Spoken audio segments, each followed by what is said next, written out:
ایک دفعہ کسی گاؤں میں سیلاب آ گیا۔ وہاں کا افسر سیلاب والی جگہ پر پہنچ گیا۔ اس نے لوگوں سے کہا کہ پانی کا بہاؤ بہت بڑھ گیا ہے، پانی خطرے کے نشان سے 2 فٹ اونچا ہو گیا ہے۔ لوگوں نے خوف زدہ ہو کر کہا کہ اب کیا ہوگا؟ افسر نے کہا گھبرانے کی ضرورت نہیں، ہم نے انتظام کر لیا ہے، خطرے کے نشان کو 2 فٹ سے بڑھا کر 4 فٹ کر دیا ہے۔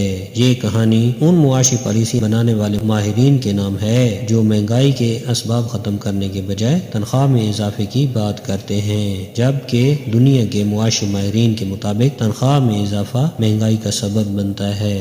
ایک شہری خاتون گاؤں میں عورتوں کو حساب سکھا رہی تھیں۔ اس نے ایک عورت سے پوچھا کہ اگر تم 50 روپے لے کے آؤ، اس میں سے تم 20 روپے اپنے شوہر کو دے دو تو بتاؤ تمہارے پاس کتنے روپے بچیں گے؟ عورت نے جواب دیا کچھ بھی نہیں۔ خاتون نے دیہاتی عورت کو ڈانٹتے ہوئے کہا احمق عورت، تم حساب بالکل نہیں جانتی ہو۔ دیہاتی عورت نے جواب دیا آپ بھی میرے شوہر شیرو کو نہیں جانتی ہو، وہ سارے روپے مجھ سے چھین لے گا۔ یہ کہانی ان ماہرین کے نام ہے جو پالیسیاں بناتے وقت زمینی حقائق کو سے پشت ڈال دیتے ہیں۔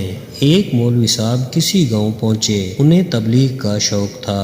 جمعہ کا خطبہ پورا 1 ہفتے میں تیار کیا، لیکن قدرت کا کرنا ایسا ہوا کہ جمعے کے دن صرف ایک نمازی مسجد میں آیا۔ مولوی صاحب کی سمجھ میں نہیں آ رہا تھا کہ کیا کروں۔ انہوں نے اس شخص سے کہا کہ تم واحد آدمی ہو جو مسجد آئے ہو، بتاؤ مجھے کیا کرنا چاہیے؟ وہ شخص بولا مولوی صاحب میں ایک دیہاتی آدمی ہوں، مجھے اتنا پتہ ہے کہ میں اگر بھینسوں کے لیے چارہ لے کر پہنچوں گا اور وہاں صرف ایک بھینس ہو تو میں اسے چارہ ضرور دوں گا۔ مولوی صاحب بہت خوش ہوئے، انہوں نے بھی چوڑی تقریر کر ڈالی۔ اس کے بعد انہوں نے دیہاتی سے پوچھا کہ بتاؤ خطبہ کیسا تھا؟ دیہاتی نے لمبی جمائی لی اور کہا مولوی صاحب میں ایک دیہاتی آدمی ہوں، صرف اتنا جانتا ہوں کہ اگر میرے سامنے ایک بھینس ہوگی تو میں ساری بھینسوں کا چارہ اس کے آگے نہیں ڈالوں گا۔ یہ سبق پاکستان میں نصاب تعلیم مرتب کرنے والوں کے لیے ہے۔ قدیم نوادرات جمع کرنے کی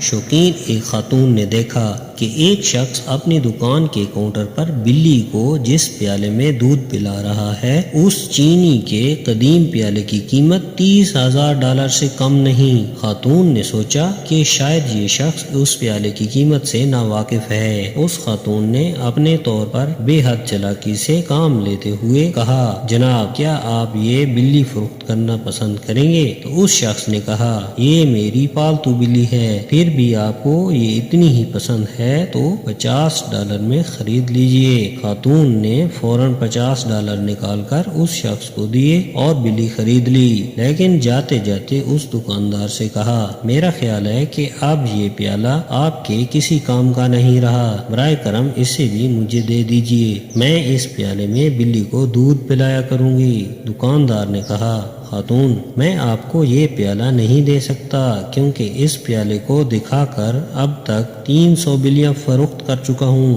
یہ قصہ پاکستان میں بسنے والے ان باشعور عوام کے نام ہے جنہیں طرح طرح سے بے وقوف بنایا جاتا ہے اور وہ سب دیکھنے کے باوجود ہر بار بے وقوف بن جاتے ہیں۔